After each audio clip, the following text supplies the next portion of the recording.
Whatever you do, work at it with all your heart as working for the Lord, not for human masters. When I'm in the hospital, I am confident that I am doing the Lord's work.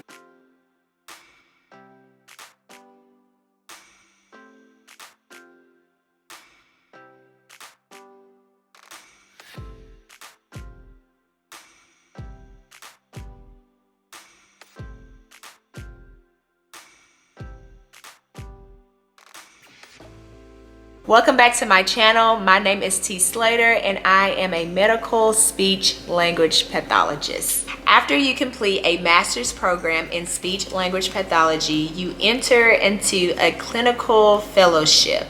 So a clinical fellowship is basically a 9-month period where you work under a licensed speech-language pathologist, just so you can learn new skills, sharpen the skills that you have, and continue to grow. It is extremely challenging and competitive to receive a clinical fellow position as a speech-language pathologist in the medical setting, simply because there are not a lot of opportunities out there for clinical fellows. A lot of hospitals do not want to hire a clinical fellow for liability reasons, and probably some other reasons too. I remember applying to all these SLP positions at these hospitals, and I'm saying, like, I was applying for positions that did not say clinical fellow. Like, it would just say SLP and I was applying for that position. Even though I was a clinical fellow, I'm like, hey, gotta give it a shot. So finally, I hear back from an inpatient rehab facility. Finally. So I'm happy and I'm nervous. I'm happy because I've been applying to jobs and I finally hear back from somebody, right? I'm nervous because I've never interviewed for a big girl job, and I certainly have never interviewed to be a speech language pathologist. So I'm prepping myself. I'm going to Google, typing in SLP interview questions. My program director actually emailed the entire cohort questions, like interview questions, to prepare us. So I was using that. I was practicing with my mom, practicing with friends. It was intense. I did research. I did a lot of research about this company.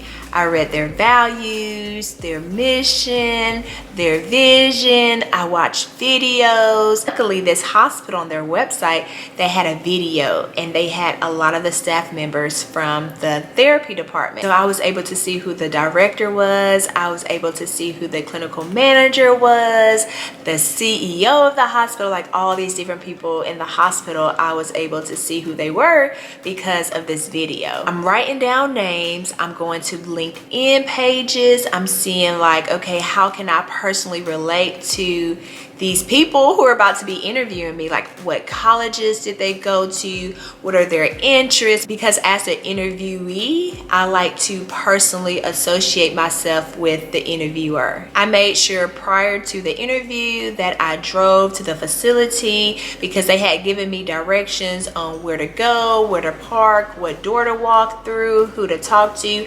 So I made sure that, like, I drove by the facility, because the facility was 45 minutes away from where I live. So I drove there to make sure I could find the hospital as well as exactly where they wanted me to park at. I made sure that I dressed in business professional attire, even though I had a feeling that the individuals who were going to be interviewing me would be in scrubs, and I knew that if I got the job, I would be wearing scrubs.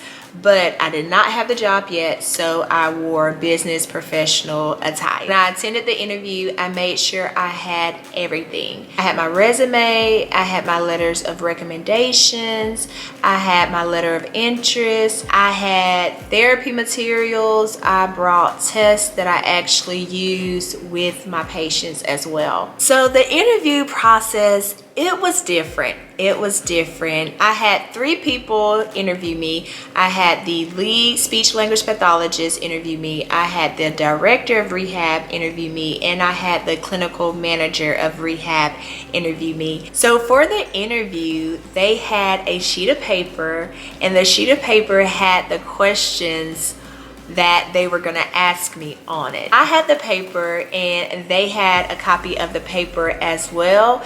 So they allowed me to look at the paper, and as they were reading the question, they allowed me to read the question, and then they actually gave me a second to process the question and then answer it. And I like that. And like they explained that at the beginning of the interview, like, hey, these are the questions, we're gonna read it out loud, so you can hear it, you can read it as well. We'll give you a second to think and then you answer. And I believe like that just like set the tone of the interview. Like it made me feel more relaxed. Like I was still tense, but it made me feel a little more relaxed. I remember once the interview was over, the lead SLP verbalized to me how he liked the fact that I brought in material that I actually used. He liked that I had the test that I actually used with my patients. So I encourage you, if you're applying for a medical SLP position or CF-SLP position, bring in the assessments that you use, because that shows the interviewer, wow, like they actually use these, they have experience with these assessments, as well as bring in your therapy material.